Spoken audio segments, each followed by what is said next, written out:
Welcome to Neurotransformations, your home for healing, transformations, and inspiring awakenings.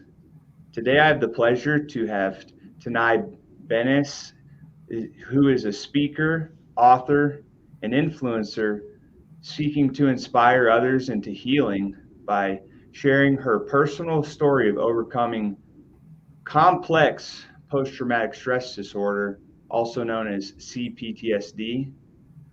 She was overcoming a dysfunctional childhood, a toxic work environment in the army, and unhealthy relationships that brought her to her knees.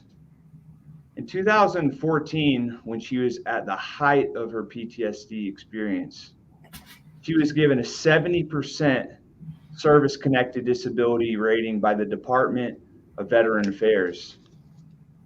That's when she dove into her healing journey and first participated in over 40 PTSD therapies to become a thriving daughter of God, wife, and mother, Army Reserve officer, and entrepreneur. If you want to find more about her and her upcoming book, God is For You, and here are 40 stories to prove it, read her blog or participate in one of her online Christian guided meditation events. Check out tenaybenes.com. That's where you can find her. But thank you, Tenay. It's a pleasure to have you on. Thanks, Birdie. I wanted to ask you more about C-PTSD. I've heard of PTSD, of course, but I don't think being in the space, I've heard a lot about complex PTSD. So what was it like for you growing up and into adulthood? And how do you begin to change for the better? Also, can you explain maybe a little bit more about your background with the military and being a soldier?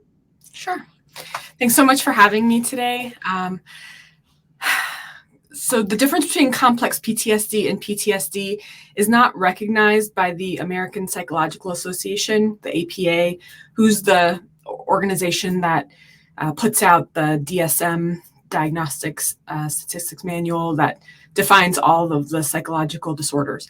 However, in Europe, the International Classification Disorders in 2018 separated CPTSD from PTSD, which is why there's a huge awareness gap for a lot of people on what complex PTSD is versus acute PTSD, or some people use the term PTSD to mean all types of post-traumatic stress. Complex PTSD is when you have a sustained, long, recurring, traumatizing experience over a long time, usually in childhood, but not always. But the issue with having that traumatizing experience for a long time, like being in a dysfunctional family, experiencing abuse, neglect, and those come in all forms: spiritual, financial, physical, sexual, emotional. When you experience that when you're young, when the parts of your brain are developing and you're trying to build resilience and you're trying to build interconnections between the parts of your brain, but it's being interrupted by trauma, either from neglect, not getting the good things you need, like love, attention, emotional awareness, attunement, etc., or from abuse, getting bad things you shouldn't have, then it actually causes a lot more damage throughout your whole brain. And it makes it much harder to be resilient to regularly difficult experiences in the rest of your life. So, for example, in my case, my childhood was a combination of neglect and abuse, and as well as just regularly difficult experiences like moving a lot, being an immigrant. I'm originally from Turkey. I came to America when I was 7, stuff like that. Divorce, not having a stable family life, all that kind of stuff. But because of that, those regularly difficult experiences, or what some people might call little T traumas versus big T traumas like war, rape, etc., became traumatizing, right? And so for me, what that meant was when you experience and when you are exposed to a situation that is more difficult than you can handle, right? It overloads the circuitry in your brain. And if your brain was an electrical panel, it trips the circuit breaker, okay? And essentially turns off that wire circuit so that you don't overload the rest of the system, and isolates that part that is overloaded, right?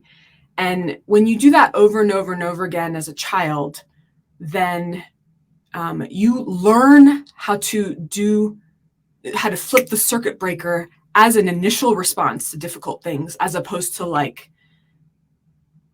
a only break in case of emergency response.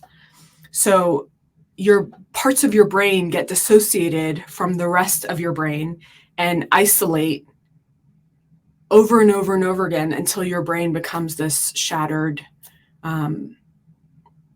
really highly disintegrated organ. And then every time you have a new experience, you can't use your whole brain to process it.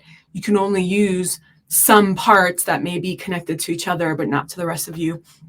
And that significantly reduces your resilience, because the ability of your whole brain to handle an experience that's a certain level of difficulty is much easier than the ability of only a certain part of your brain to handle that.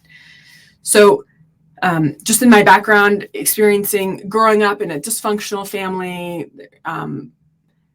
divorce, addiction, narcissism, codependence, neglect, financial abuse, emotional abuse, verbal abuse, all those kinds of things, some sexual grooming, just all of that put together, and doing that from a very young age, exposure to penitentiary, like one of my family members was in jail. Mm-hmm.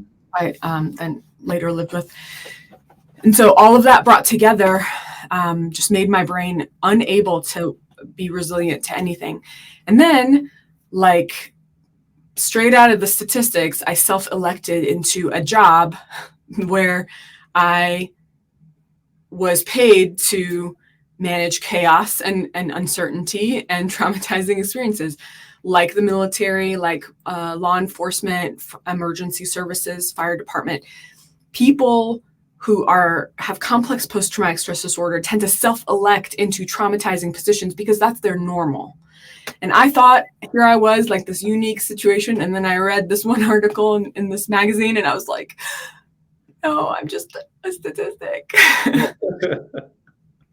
So I went into the Army, and it was right in the beginning of Operation Iraqi Freedom. And weirdly, war didn't bother me. The idea of dying, physical death, all that stuff. I had no problem with that because I felt like that was something I signed up for, and therefore somewhat in my control. What really was repeatedly traumatizing to me was, one, sexual harassment and assault that I experienced, and then the threat of that, and two, just a really toxic work environment where bosses in the Army have so much power over a subordinate's entire life. And especially when you deploy, like, they have legal power. Your boss at work, imagine your boss at work can put you in jail, strip you of all of your rank, take your like medical care rights away from you, like all of these things. And there's nobody to check them, and nobody to say, no, this is wrong. And there's also a culture to enable this kind of abuse in the name of, command rights, commander's authority. So I had this, in my second deployment in Iraq. My first deployment was great. I was a very healthy unit. Even though I wasn't healthy, it was great for almost everyone there. My second deployment was an absolute miserable experience, and I only lasted 9 months in that before my body just completely shut down. And the complex post-traumatic stress disorder that I had, it leveled up, and my body started shutting down. whereas it was no longer just an emotional response. But I remember the moment where I was working out in the morning. I was running like a 7.5 minute mile. And all of a sudden it was like somebody flipped a switch in my brain and my body slowed down. It was like, and I was barely able to walk like a 13-minute mile, jog a 13-minute mile just to get back to the building. And I was like, what just happened to my body? And I thought maybe I wasn't getting enough nutrients. I, asked friends and family to send me like protein powder and electrolytes and stuff like that. But that was it. In that moment, my physical health completely shut down, and there was no physical reason for it. Mm-hmm. And what I learned later, after all these years of healing from that was in 2007, was that was a trauma response to say, I'm in the Army and I have to be physically healthy to be in this place. And so if I shut down my physical ability, then I can leave this place. If it was cognitive and overt, we would call it malingering. But since it's subconscious, it's just a self-protection mechanism. And it's taken me all these years to overcome that. And I'm still on the tail end of that healing. So that's a long answer to your short question. Well, first of all, I don't say this lightly. Thank you for your service, because it truly takes incredible bravery for people to step into such a position. And I have just great respect for anybody that participated in the armed forces. You mentioned the CPTSD as a childhood experience, and it gives me room for concern. That's why I wanted to step into the solution of all of this, because I think of a poor child and their brain circuitry's not firing together, regions aren't connecting the way that they should. But I'm of the opinion that the brain and body have the innate ability to heal themselves no matter what you've been through, because I've seen some amazing stories, and this is why I'm in the business in the first place. But can you explain to me what are some steps that you took to overcome CPTSD and related conditions, and how this journey has changed you for the better? Yeah, absolutely. I also agree with you that our bodies and souls and spirits, they're made to heal. And for me, when at the height of my PTSD experience in 2014, I got chronic fatigue syndrome and I couldn't get off the couch for more than an hour a day. And I dropped out of seminary and I moved home, and I was officially the homeless veteran. I couldn't get a job. I couldn't pay my bills. I couldn't do anything. And that's when I started crying out for God. My health journey has been a very faith-based healing journey. I started crying out to God and saying, like, I did all these things. I left my job. I went to seminary, and here I am, and I'm practically a vegetable. And where are you? And I started, almost demanding to God that, like, I start hearing what I need to do to heal. I was like, I can't just read this Bible and figure out, this doesn't tell me which doctor to see, what's wrong with my body, what therapies I need. And I need to hear that. And so I started praying and refused, and doing listening prayer, and refused to like leave my room, refused to do anything until I would get like spontaneous thoughts in my mind that caused peace in my heart. And then I would go try them. And if I started getting better, then I would know to keep doing that. And so one of the core concepts as I was praying was this idea that we can love God with our mind, body, spirit, and heart. So your mind and heart being your soul, your spirit, and your body. And that we have multiple parts of us, and that we need to care for each part of us simultaneously. A little bit here for your body, a little bit here for your soul, a little bit here for your spirit, to like inch the needles or whatever up at the same time. You can't just do all one. because each part of us is meant to help the other parts of us. And so for me, that's where holistic healing, addressing not only the psychological conditions and addressing therapies that are for your cognition, for your affect, but therapies that are for your body, somatic therapies, psychonutrition, spiritual practices that promote connection to yourself, connection to God, connection to other people, like prayer walking, like and then artistic events. So that's where my healing journey became this holistic thing. So I started asking every day, what can I do this week for my body? What can I do this week? One thing I can do for my soul, and what's one thing I can do for my spirit? And I would try to do 3 things a week because that's all I had energy for. And when you're knocked out on the couch and you can't really get up, you have a lot of time to pray and meditate. And I did a lot of prayer and meditation, but I did listening prayer and I did vision-based meditation, just seeing pictures, letting those pictures come and seeking understanding in those pictures. And almost always those pictures were about what's going on with me and how to get better.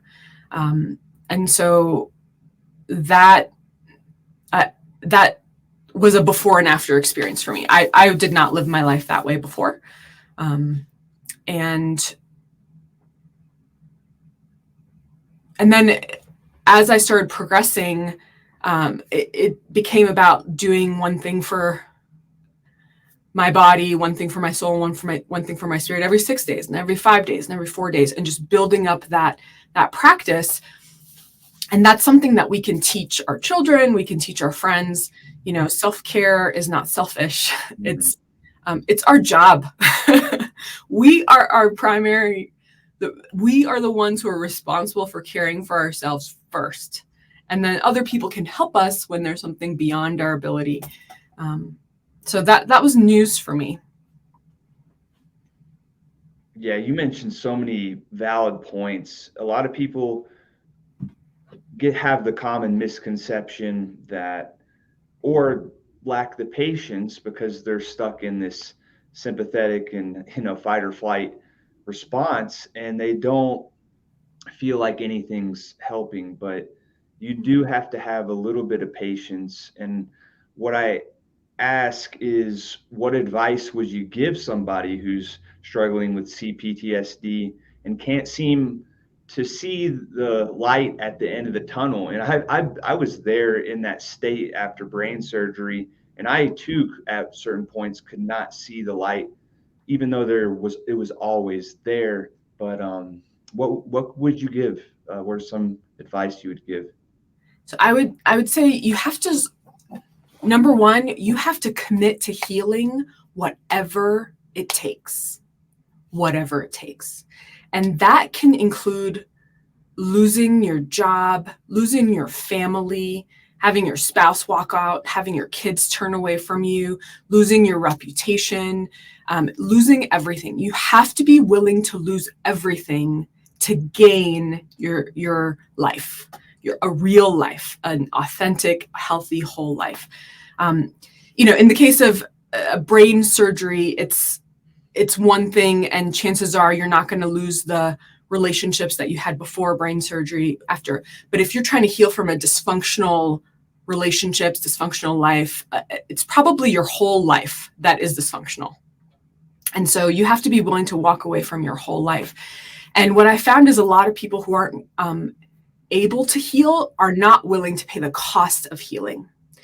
You have to be willing to change your budget, to spend, instead of spending $400 a month on groceries, spending $1,200 a month, because now you're eating all organic and you're eating, not processed, whole foods. You have to learn how to cook, all those kinds of things.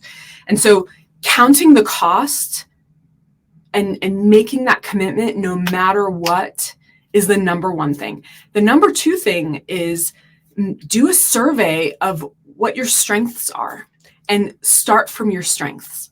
So in my case, my strength, just being in the military, was to hear and obey, right?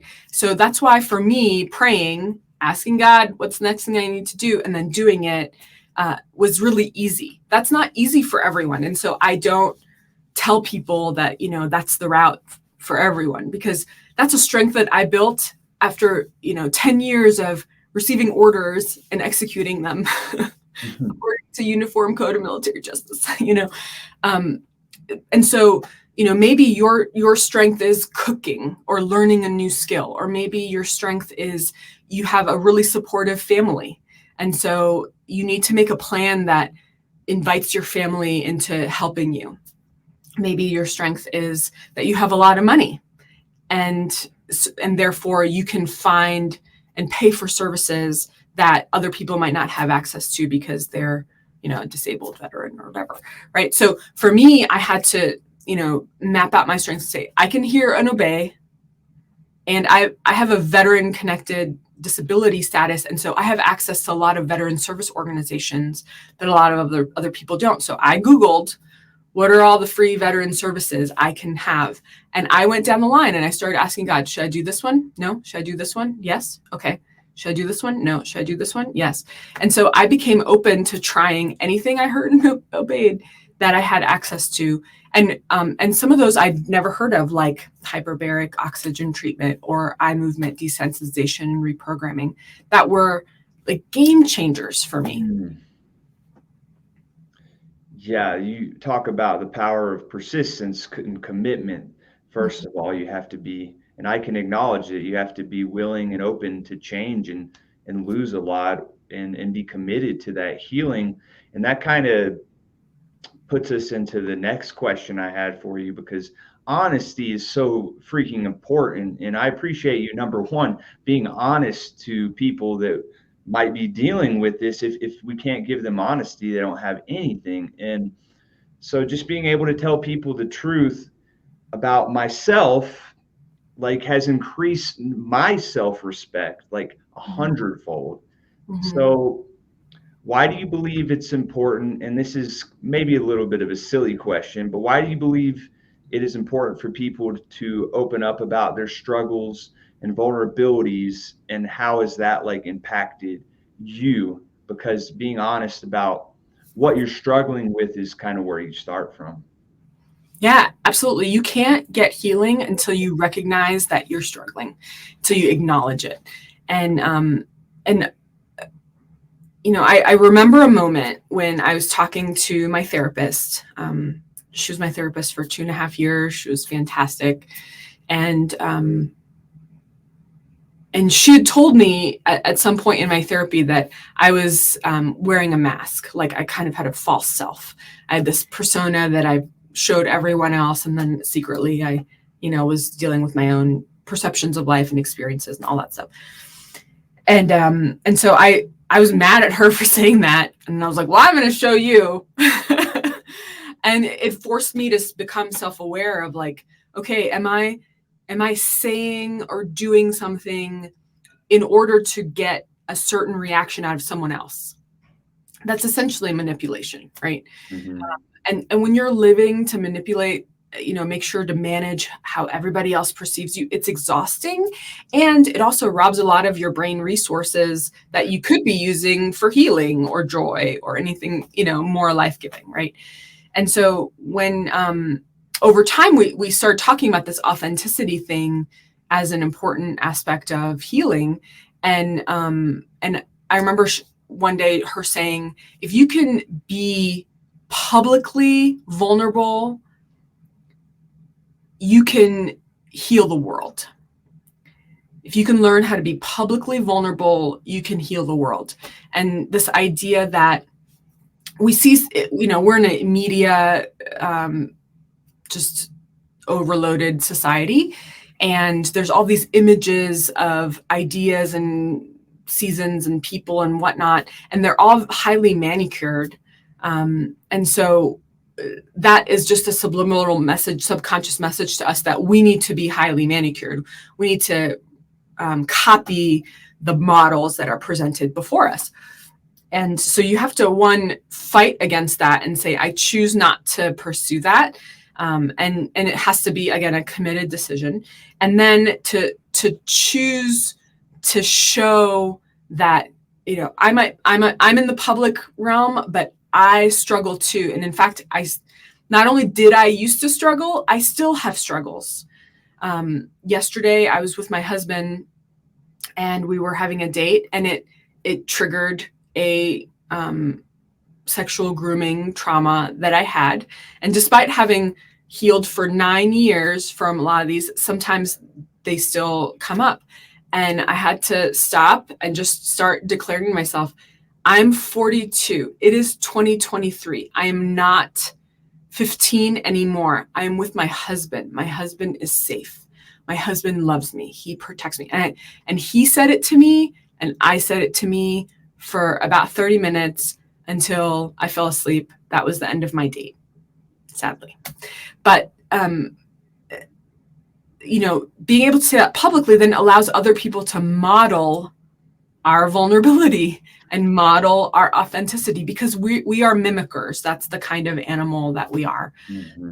And then it gives them permission to see the weak parts of themselves and to then address them. Because if we refuse to see those weak parts, we will never care for them, and then they will become our Achilles heel that takes us down.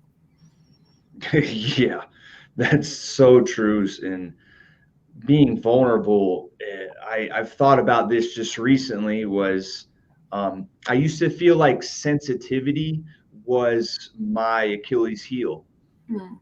Being a sensitive man, playing football, trying to adapt to the world. Hey, should get better, Buttercup. But now I'm realizing that sensitivity, every single one of our cells shares information, and they're intelligent. And now I see sensitivity as my superpower. I have these 100 trillion cells, and they all have extreme sensitivity to my external environment and internal environment. I just find that to be such a beautiful thing. And I wanted to ask, what's that? It's powerful to things that we think are our weakness to actually be a certain type of strength is also an incredibly transforming perspective on it. Yeah, exactly. I mean, they often do. A lot of negative events can, like my brain surgery, for example, it opened me up to new possibilities and a new belief in myself to heal. So I just want to know, it is hard though. It's not difficult even in 2023. So what is some advice you might give to someone who wants to be more authentic and vulnerable, but is afraid, and I'm guilty of this too, of being judged and misunderstood in the public side, I mean, everything, what we do behind closed doors is what we gain confidence to do in the public. What we do with a little thing is what we'll do with a big thing, right? And so practicing authenticity and vulnerability first with yourself and with your higher power, and then being the safest space, hopefully, for you to practice it, and then practicing it with your inner circle, people who have demonstrated trustworthiness and demonstrated safety, demonstrated value for you, unconditional love for you, not performance-based. And then expanding your circle of where you practice vulnerability. So it's really hard to go from I've never been vulnerable to myself to let me get on YouTube and be vulnerable to everyone. So growing that strength is really important, because otherwise it will overload you, and it can become a hyper traumatizing thing. The other thing is looking for models who are vulnerable, finding people on YouTube, finding people on podcasts, finding books, and then finding relationships.